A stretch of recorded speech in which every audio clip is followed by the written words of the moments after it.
race meetings around the world for the highly prized Schneider Trophy, the holy grail of air racing.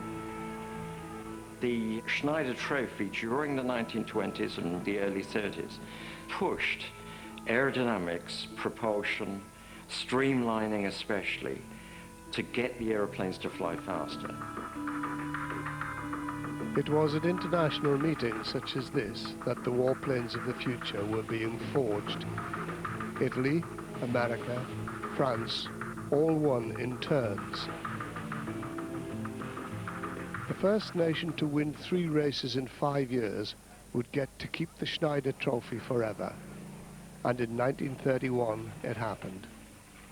A brilliant young British designer, R.J. Mitchell, won 3 meetings in succession with his Supermarine racer.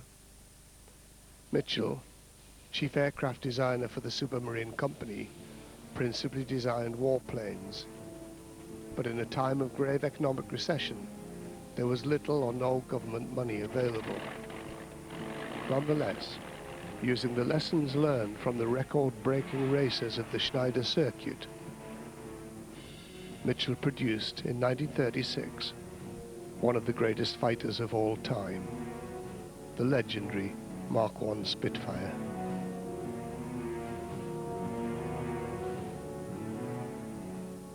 We looked at this thing, we walked around it, we stroked it, we sat in it. I fell in love with it. It was the most beautiful thing I had ever seen. The Spitfire, in many respects, is one of the most successful designs ever. The Spitfire was more aerodynamically refined. It had an elliptical wing, which gives you perhaps 2 to 3% more lift per unit of drag. Mitchell had actually employed an aerodynamicist, Beverly Shenston, to design the Spitfire's wing. It was one of the most efficient wings ever built. You didn't climb into Spitfire to fly. You put wings on your own back and flew. It's the only airplane I've ever flown that's been like that.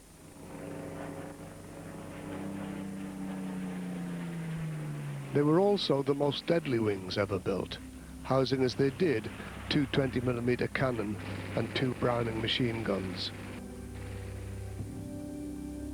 The Spitfire was well named. Built in peace, ready for war. It wouldn't have long to wait.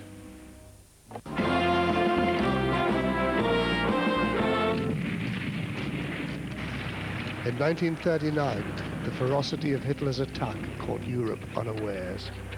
The sheer speed of his advance, through a lethal combination of air and land forces, left country after country in disarray.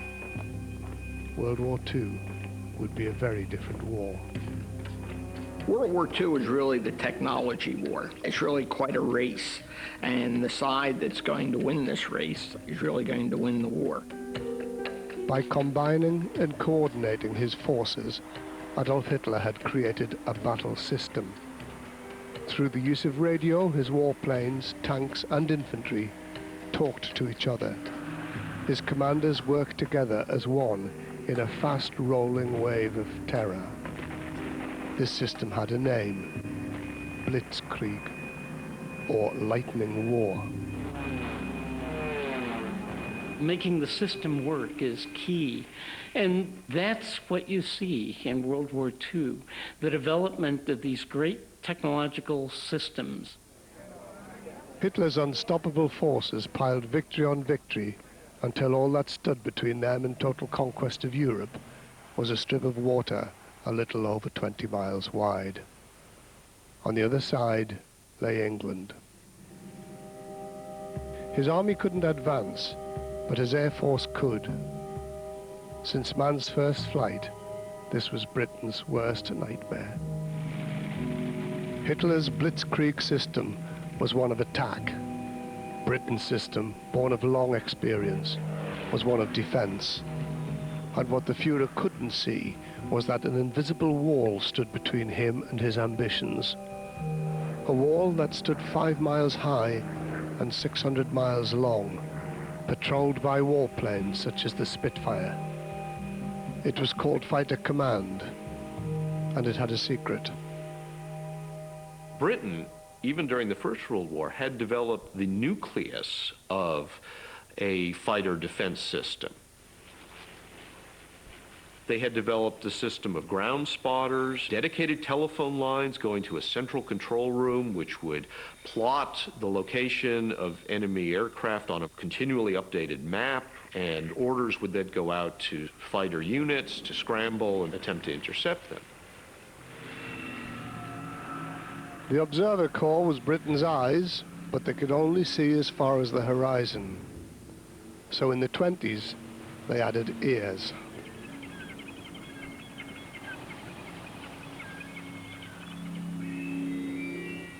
What we've got here, what we're looking at, is an early warning detection system using acoustic methods to pick up the sound of aircraft engines.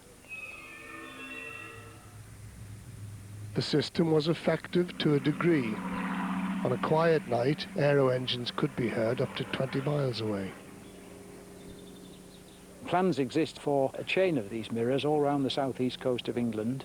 They were going to have one of these big mirrors about every 25 miles, and then in the gaps between, one of the round mirrors. The acoustical mirrors in the 20s could give a half-hour warning of aircraft approaching London. But by the 30s, planes were already reaching speeds of over 300 miles an hour. 10 minutes warning, at best, wasn't going to do it. The British Defence Establishment, desperate for a replacement, turned to a research scientist who, at the time, wasn't looking for enemy aircraft. He was looking for thunderstorms. His name was Robert Watson Watt. Watson Watt's expertise was reflecting short-wave radio signals off the ionosphere to measure its height and its depth and its consistency. And one of the things that scientists working in this field had discovered was that every time an aircraft flew over, there tended to be interference. At Cranfield University, Dr. Clive Alabaster can replicate the phenomenon that opened the way to one of the greatest inventions of the 20th century. At one end of the lab, a radio transmitter will broadcast music to a receiver at the other, whilst above them, a metal aircraft is poised, set to interfere as soon as the studio goes on air. There it is. And if I now pull on this string, it's going to move the airplane across the distance between the two antennas. And we can see considerable variation there.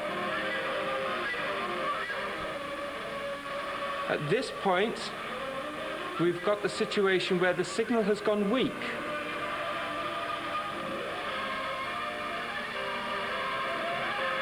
And now it's considerably stronger. And if I keep pulling, you should see this undulation continue. That loudening and quietening of the signal, that was the presence of the aircraft. That was the key to radar. It meant that radar could indeed detect overflying aircraft.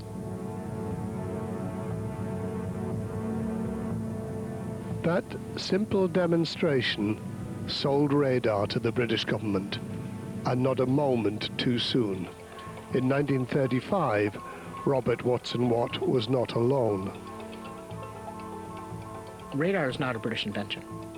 Radar was, in fact, invented in 8 different countries during the 1930s, but because in each of these countries it was a military secret, no one knew that the other country was working on radar. But, necessity being the mother of invention, Britain's need proved the greatest, and radar was the final piece in the jigsaw of her interlocking defense system. And now this was the invisible wall that stood between Britain and Hitler's stalled army. The fundamental root of this air defense system was the rapid gathering, analysis, and dissemination of information, which then would allow you to direct fighters scrambled from the ground within 15 minutes of initial detection. And this was the miracle that took place from 1935 right to the beginning of Battle of Britain. There was no official start to the Battle of Britain. But when Hitler's Luftwaffe struck out across the Channel in August 1940, the British control and command system was ready.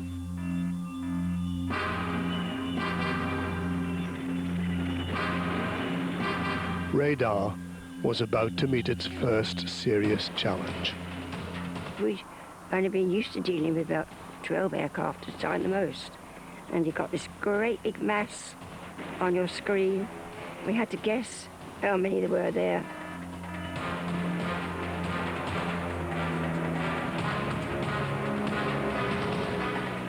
The Royal Air Force could see the Germans when they were coming. They could keep their planes on the ground, not waste fuel, and then they could be directed to exactly where they needed to be. The German fighters, on the other hand, were forced to engage over enemy territory, often at the limit of their fuel reserves.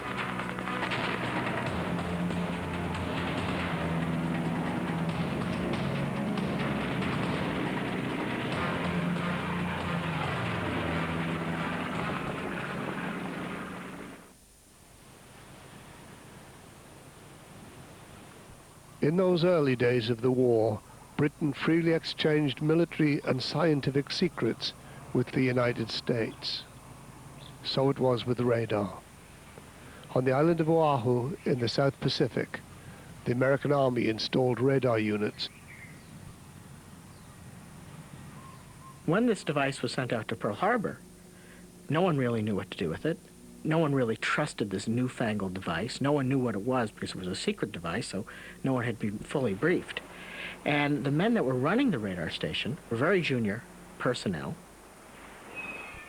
On the morning of December the 7th, the unit located north of Pearl Harbor was manned by 2 volunteers, Privates Lockhart and Elliott. And all of a sudden he sees this big wave on that oscilloscope. He doesn't know what it is. So Elliot picks up the phone. They get into the information center. And Elliot tells them, we've got this big pulse. We think there are planes coming in here. And the man in the control room who didn't understand radar, didn't trust it, simply assumed that these guys had once again gotten their bearings wrong and had picked up a formation of B-17s that was due in that morning from California.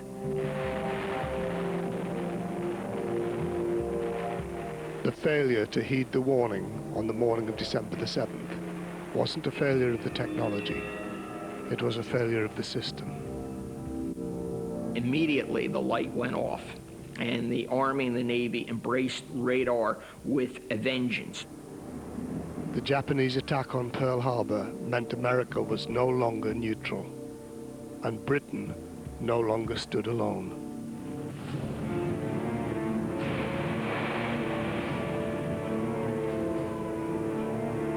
The world was now at war on a scale never before imagined. As the Allies joined forces against common enemies in Europe and the Pacific, one weapon above all others focused their attention. One that could carry the fight to the enemy, hit him hard and return. A strategic bomber. The new technology made it possible. A stronger airframe with improved aerodynamics meant a warplane that could carry loads thought impossible only 10 years earlier. Radio communications meant bombers could operate in fleets, great armadas of the sky. And improved bomb aimers meant when they hit the target, they would hurt. The first strategic bomber to arrive on British soil was a classic, the American B-17, the Flying Fortress. You didn't have to know anything about airplanes to have the wow factor. 4 engines, could fly at a ceiling of 38,000 feet, 300 miles per hour, multi-thousand-mile range. It symbolized this whole idea of air power. The B-17 was flown by both the RAF and the United States Air Force. It was a huge, complex machine with a huge crew to match. Besides the pilots, there were flight engineers, navigators, bombardiers, and gunners. Lots of gunners. And the B-17 was not designed to fly alone. It was part of a system. 18 to 20 bombers formed an aerial combat box which, joined by 2 other boxes, formed a wing with a combat strength of 60 or more. A fortress in the sky, carefully built to unleash withering firepower in all directions, above and below. The B-17 Flying Fortress bristles literally with anywhere from 10 to 12 to 13 50 caliber machine guns. And the notion is that by flying in formation, close formation, and in step-ups of boxes, you can protect yourself against enemy fighters. That's where we're going to put the target. On first sight of the tiny ball turrets, British bomber crews refused to believe that a man could spend any time in them at all. In fact, American gunners could spend up to 12 hours in this cramped position, and often did. Ready to fire? And they got shot at.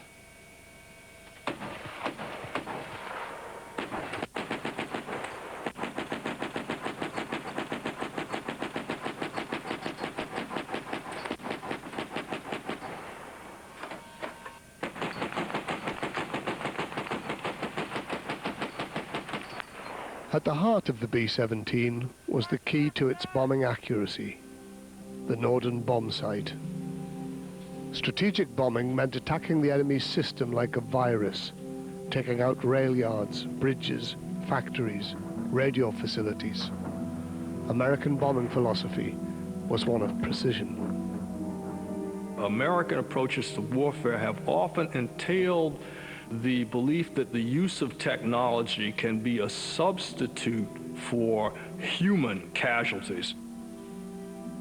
We always emphasized accuracy, and the accuracy drove us toward the rifle as opposed to the musket.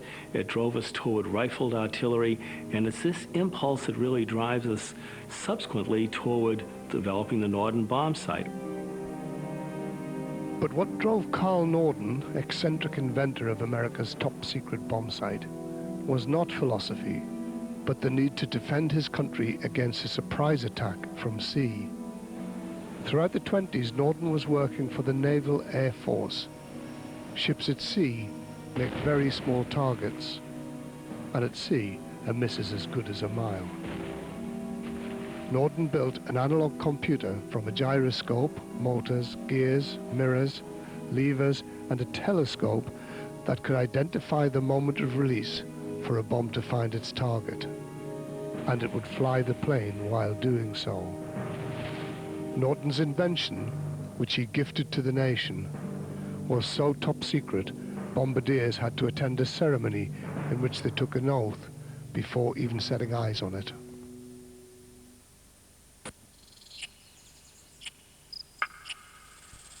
A veteran of the Pacific Theater in World War II, and pilot bombardier Jack Valenti flew top-secret missions into Vietnam. Well, we have to turn on these switches here.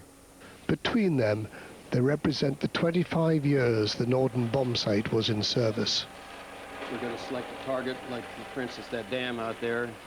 The gyroscopes at the heart of the bomb sight are the key to its success. They guarantee that however much the plane skews around, the bomb sight will remain on target. And you notice that the bomb sight stays looking the same direction, regardless of what, let me exaggerate it here. Not only would the bomb sight give a true indication of where the ground was in relation to the horizontal, but also you could dial in the plane's airspeed and altitude and the type of bomb, and it would do a lot of the complex bomb sighting calculations automatically. This index represents the dropping angle, and this is the sighting angle. And when this coincides with this, when it bombs away, it puts a little switch in here. Okay, it's coming together, and you should hear the bombardier's voice now. Bombardier to pilot, bombed away, bombardier to wake, watch for that bomb. Bill can demonstrate how the bomb sight works, but there's only one way to see if it's effective, and that involves a real bomber and some real bombs. Now they're ready to take real bombs aloft for an actual test. For the vital few moments that the bombardier takes aim, the Norton bomb sight, fitted with automatic pilot, gives him complete control of the plane. So he needs to know what he's doing. So we'll be dropping at 3,000 feet at 150 knots, so our setting would be 43 mils. Especially as this is California and not the war-torn Pacific. Ordinarily, this bomber would operate above 10,000 feet. Today, the pilot will fly at 3,000 feet and, armed with practice bombs, attempt to hit a target no more than 6 yards across. And we found a couple pieces of steel we put as a cross right in the middle. Our bombardiers have asked us exactly which part of that cross that we would like them to hit. So there's a pretty healthy bet riding on this. Who's going first? Okay, Bill's going first. No pressure.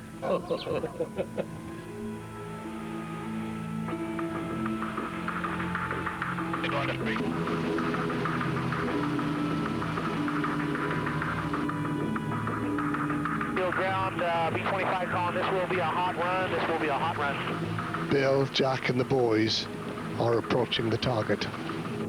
Eagle Field, traffic B-25, we're overhead 3,000 feet high, Eagle Field. Okay, bombardiers, we are stable now on the bomb run. Doors coming open.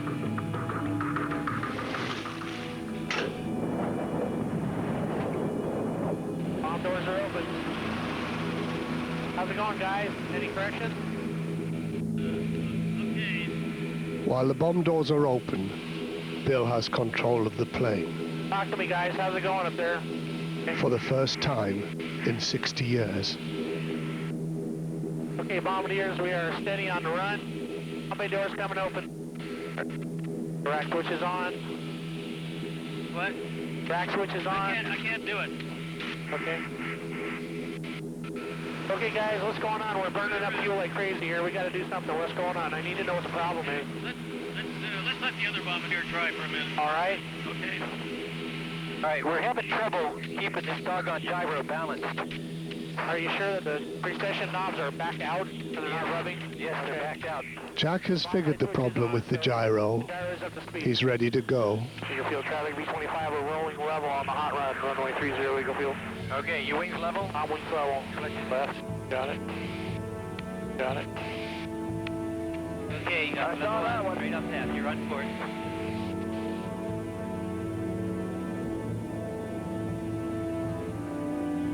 You got dropped way early.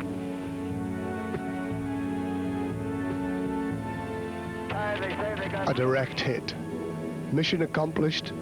It's now okay to empty the bomb bay and go home.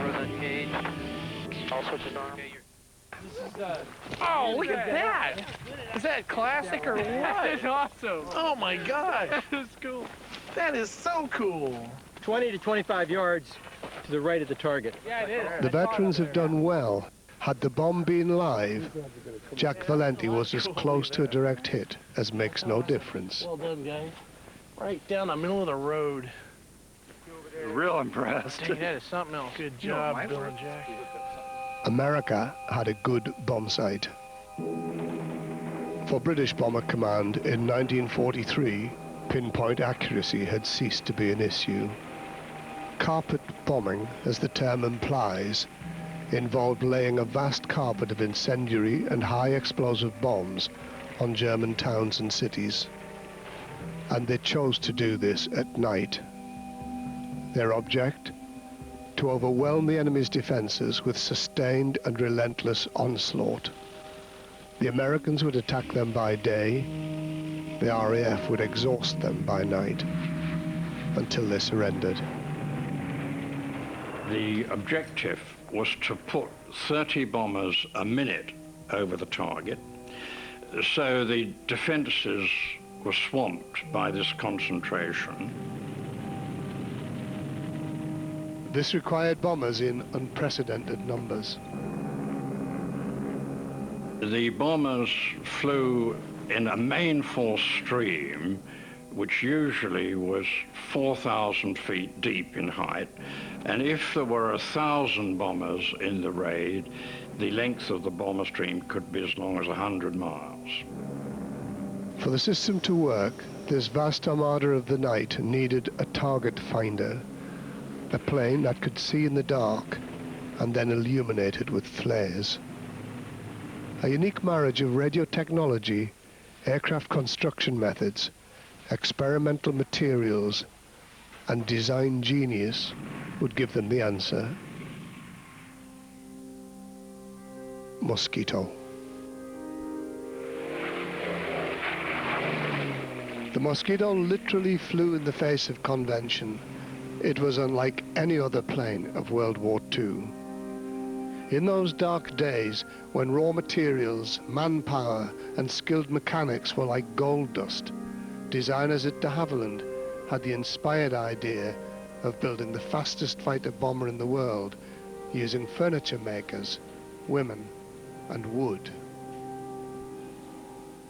They had the skills, they had the tools, and the craftsmen who could work with wood. And hence, this beautiful piece of machinery, which is actually the fastest aircraft from about 1941 to 44. Quite a feat. Timber, plywood, balsa wood. The body shell was made by layering beech plywood, balsa wood, and then more plywood around concrete molds. When dry, the two halves of the fuselage were completely fitted out, ready for flight, before being glued together and united with a spruce and beechwood wing and tail fin. The Mosquito was simplicity itself, and it worked. And that's the thickness. That's you inside there, 400 odd miles an hour on the outside. All that's separating you, a piece of plywood and balsa wood. All the new technologies came together in the Mosquito. The single laminated wing was strong enough to take two massive 1600 horsepower Rolls-Royce engines, making it the fastest plane in its class. This was a plane fast enough to evade the German fighters and strong enough to carry a payload of incendiary flares great distances. All it now needed to be the perfect target finder was a night navigation system.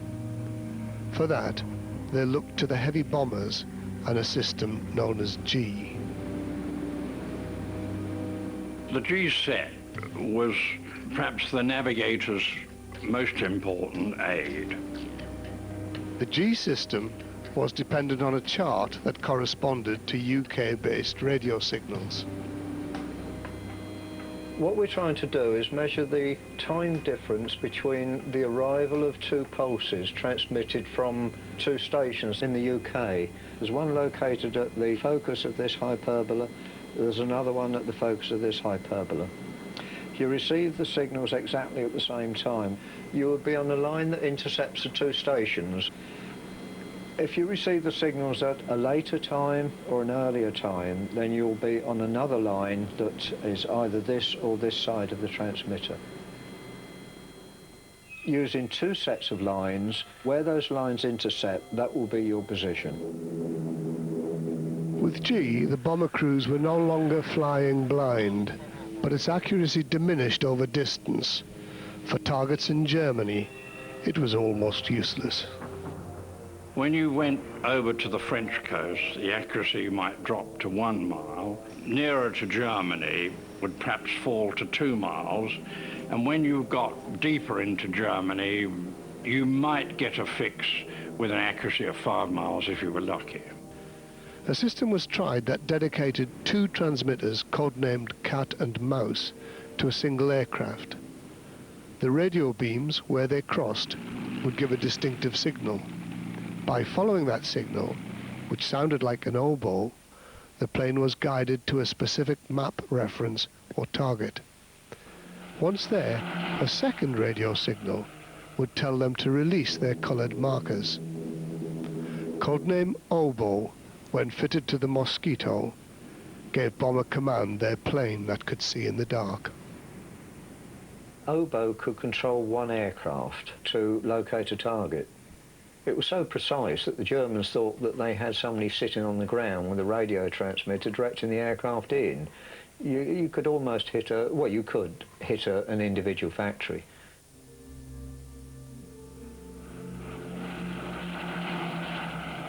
with the Mosquito to guide the way, identifying targets with different colored flares, the huge nighttime armadas began to turn the war in Europe.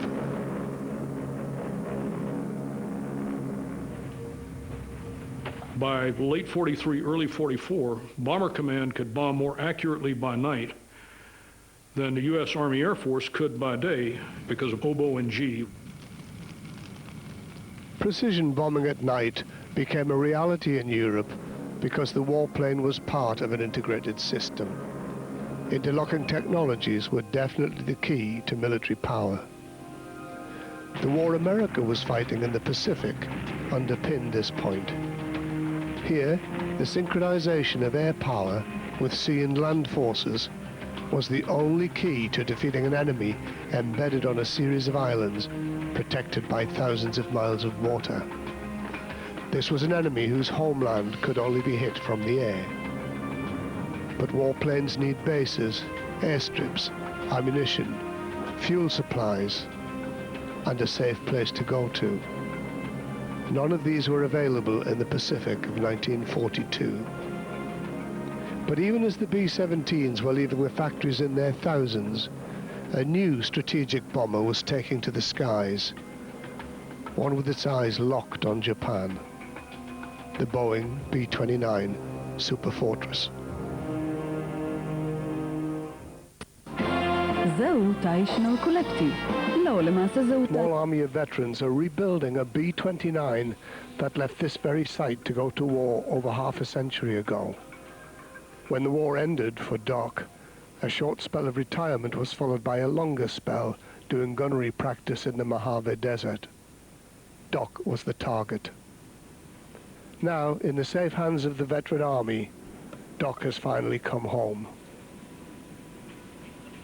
It actually has come home to be reborn. You take a look at this structure. It's a massive airplane, 99 feet long, 141 feet 9 inches wide. Grossed out, it's just a monster. Aerodynamically, the B-29 was the most advanced warplane of its day, on which even the rivets were polished flat to eliminate drag. The fuselage was a bullet-nosed cylinder housing a complex web of the latest avionics.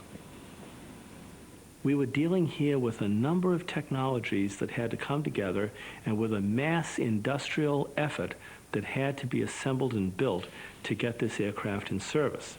It was an all-metal airplane. It was highly streamed to an unprecedented degree. Indeed, when the landing gear was retracted into the airplane, it cut the drag of the airplane fully by half, indicating how highly refined the design of this airplane was.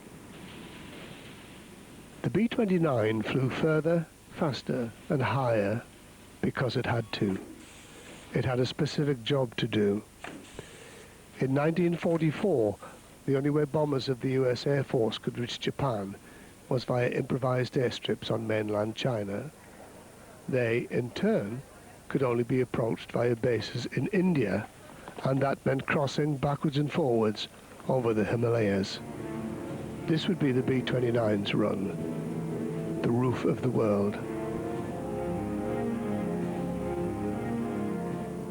For the first time, the warplane itself was pressurized. The pressurized sections were heated and connected by a system of tunnels. After almost 40 years of aerial combat, this was the plane that finally brought the gunner in from the cold.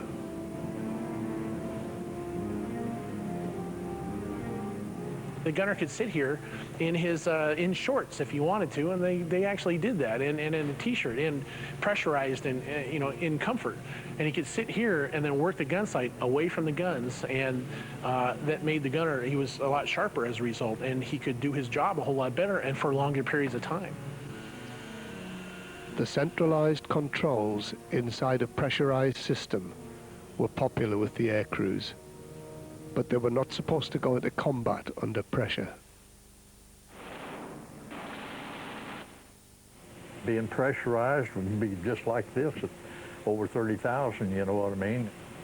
But actually we were not supposed to be pressurized over the target because your deep compression was so quick that your gases would rupture your stomach.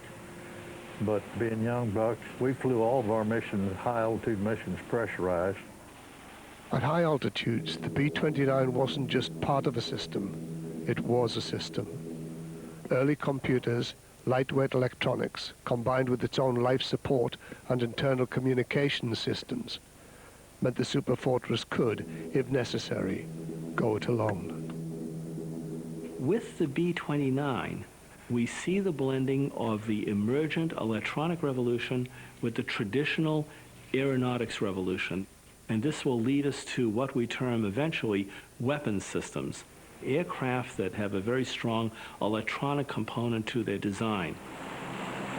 On June the 5th, 1944, the B-29s flew their first combat mission. They were at last within striking distance of Japan, but at such altitude, there was a problem.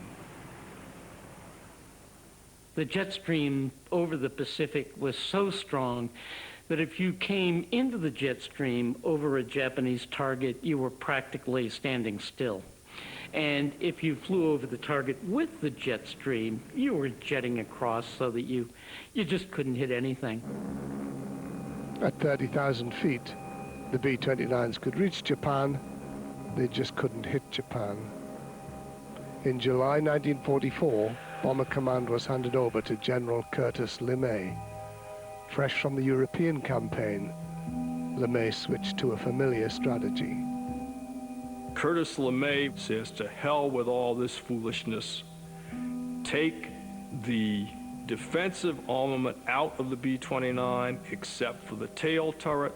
Get rid of all the pressurized systems. We're going over Japan at low level, at night, with incendiaries, and we're going to burn those cities to the ground.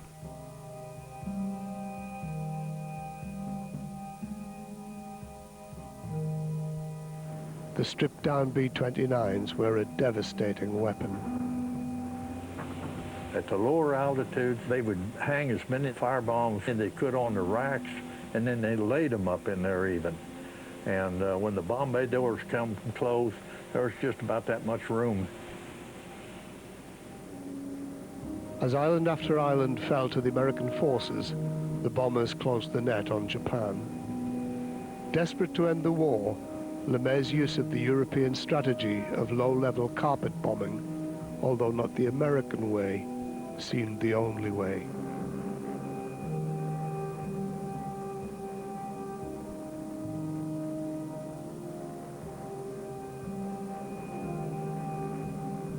For all its emphasis on pinpoint bombing, strategic bombing, and the use of the northern bomb site, the American Air Force resorts to area bombing, or what is sometimes called terror bombing, which is exactly what they had, in a sense, condemned the Royal Air Force for doing. But still, Japan wouldn't surrender. Less than a week later, the rules of war changed forever. On the morning of August the 6th, the B-29 was given a new mission, one that it alone could fulfill when the world's biggest bomber was given the world's first nuclear weapon. The B-29 program was more complex and more technically demanding than even developing the atomic bomb. We talk about systems. The atomic bomb wouldn't have been anything without the B-29. Aviation in World War II had been about the bomber. It ended with a bomb. If the beginning of the Second World War had witnessed the arrival of air power, the end forewarned of the threat of total air supremacy. By 1945, the world's leading nations all had air forces. Planes with integrated systems, flying in integrated formations. Radar was rapidly becoming a worldwide network. Because of the warplane, the world was shrinking. And at Hiroshima, a single plane had just delivered a terrifying message. Testimony to the power of the warplane.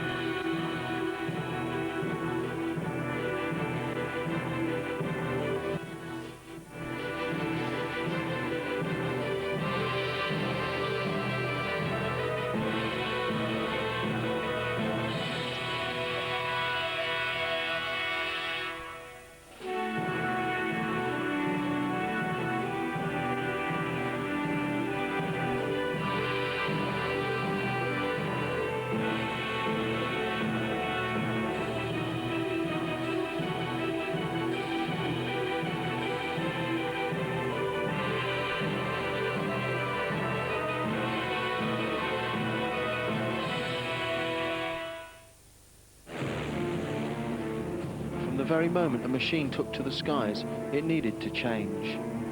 As it quickly grew in power, so it exposed weaknesses in structure and design.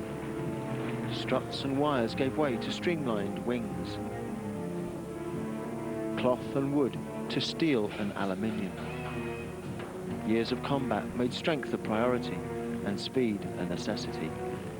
And then, every once in a while, a change occurs, so radical it renders everything that has gone before obsolete. Not evolution, but revolution. Such a change was about to hit the warplane.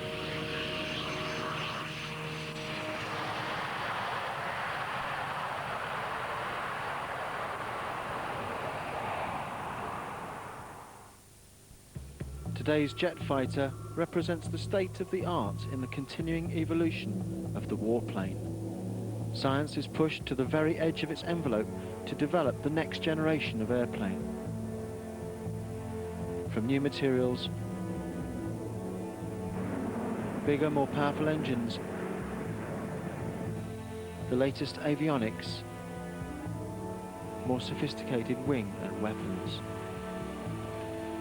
Its mission dictates a precise balancing act of all these elements. Established over the fields of France in World War I, the missions have remained the same. The warplane, however, has never stood still.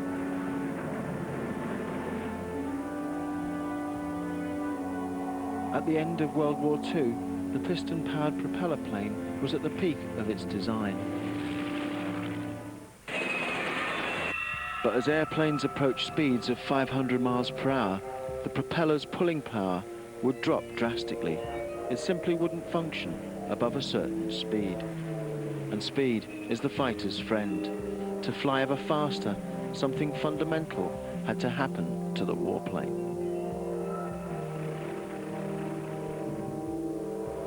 Warton, England. This is a new breed of warplane. It uses no propeller or piston engine for power, nor is it constructed of wood, cloth, or very much metal. It's made, in fact, from mostly man-made carbon fiber composites. Everything about this plane is revolutionary. Eurofighter Typhoon, the culmination of 10 years of development and 100 years of knowledge. Rolling off the production line, Eurofighter is Europe's latest frontline warplane. And at the heart of this warplane is the one thing that forced all this change. The jet engine as a design item actually had occurred to people even before the First World War. But the first major figure to really study it intensively was Frank Whittle. Frank Whittle's son Ian, a former airline pilot, is also a respected authority on his father's work.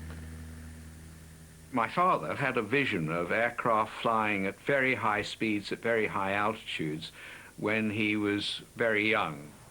His vision had been for a new type of engine based on a revolutionary and rather frightening concept: to create an explosion, control it, and harness the force between connected fans, a turbine and compressor.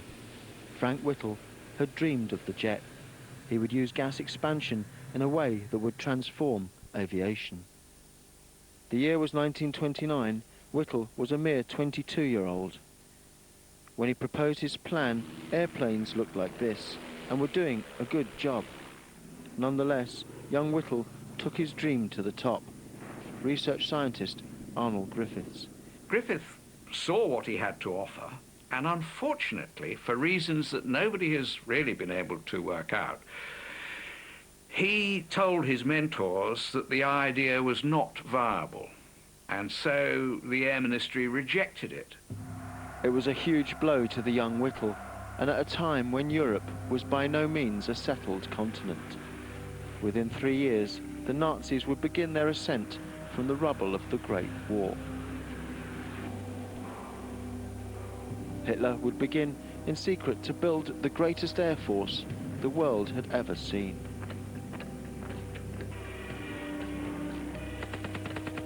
In 1936, it was an air force he put to the test during the 3-year Spanish Civil War, supporting the fascists of General Franco. The German Luftwaffe employed new technology. They understood its ability not just to wage wars, but to win them.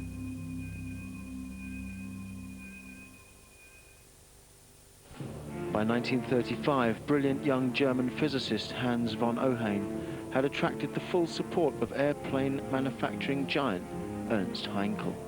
His ideas for a new jet engine would put the Nazis on the starting blocks in the race for power. In England, on the outside track, Frank Whittle could only dream of such patronage. They could never do anything more than build one engine. So when that engine broke down, then they had to repair it with what they'd got. They didn't have enough money to test the compressor separately, test the turbine separately. But Whittle doggedly pursued his dream, and it very nearly cost him his life. The testing of the first engine was a bit hilarious because, unbeknownst to them, some fuel had gathered in the combustion chamber arrangement they had, and they didn't know about this. So when they started it up, the engine started to pick up and it ran out of control. This early reconstruction of an engine test run features Frank Whittle himself. Father's standing there with the fuel valve, and he closed the valve off and the engine accelerated away. He used to say that he didn't run away because he was so frightened he couldn't move. But I think it was his baby and there was no way he was going to leave it. Fortunately for the British authorities, he didn't leave it, because although it was top secret, in Germany, Heinkel and von Ohain had their jet ready, and the world's first jet plane, the Heinkel HE-178, flew on August 27th, 1939. In the arms race that would determine the future of air power, one side was off and running. But at least Whittle now had an engine that worked. By mid-1939, the thing was demonstrating itself to be a very good piece of technology. And of course, that's 10 years after he'd presented the idea to the Air Ministry. And only months before the biggest war of the 20th century. It may have been the whiff of cordite, but at last, military commanders in England wanted what Whittle had to sell. After 10 years of struggle, an exhausted Whittle finally saw his jet idea take off in May 1941 with the experimental Gloucester E-28.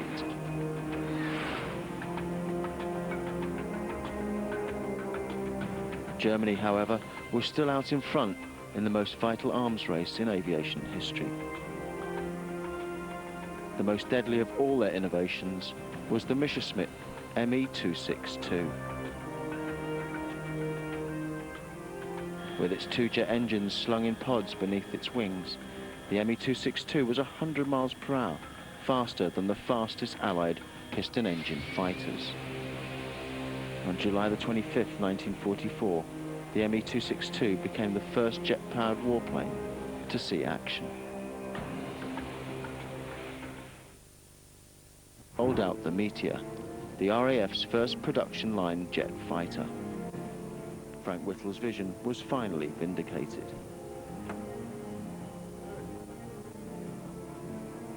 When the Meteor became operational, all he could say really was there, well, about time too. Eric Brown was one of the first pilots to fly in the Whittle-powered jet. Moving from piston engine to a jet-engined aircraft was a revelation. I think the first thing that struck one was the fantastic view. No propeller ahead of you, and no large, long-nosed piston engine. As the war drew to a close, the Meteor defended the shores of England, deemed too big a secret to fly into enemy skies. It would never meet its nemesis, the Me-262. Victory in Europe finally came on May the 8th, 1945. 2 days after the capitulation, Captain Eric Brown was ordered into the rubble of Germany to uncover her jet secrets hidden amongst the spoils of war. When I first saw an Me-262, it looked a very lethal airplane. It reminded one vividly of a shark, and the whole thing was just an aspect of lethality. And by far, in my opinion, the most formidable aircraft of World War II. Here in Seattle, they're uncovering the secrets of Hitler's most feared jet warplane, the Me-262. German and British jet innovation took alternative routes to achieve the same end. There was a striking difference in engines that the 262 used, the Yomo 004 and the British Meteor. Both these new jet engines produced similar thrust, but there was a fundamental difference in the way they breathed. The Whittle engine used one large compressor disc at the front of the engine. This forced air outwards centrifugally into combustion chambers that encircled this central disc. They called it a centrifugal engine. The air is drawn in here, it is compressed by the single disc with the blades on. When that air is compressed, it comes out of there and is curved round through these vanes and takes the air pressure straight into the flame tube. Once that air pressure is sufficient, we introduce fuel. So now we have a mixture of air pressure and fuel. Everything okay? The pilot then presses the switch and it lights it. All these are interconnected and they go woof. The German axial flow engine was altogether different. Instead of one large disc, it used a series of small ones, each compressing the air tighter and tighter into one central combustion chamber. The Germans went very quickly with axial flow compressors, which means the air is being accelerated along the axis of the engine. And the difference between the engines would prove significant. To make the engines more and more powerful, they would need to provide more and more air to the oxygen-hungry burners. The only way the centrifugal engine could satisfy those demands was by making the single compressor disc larger, which makes the engine fatter, not aerodynamically friendly.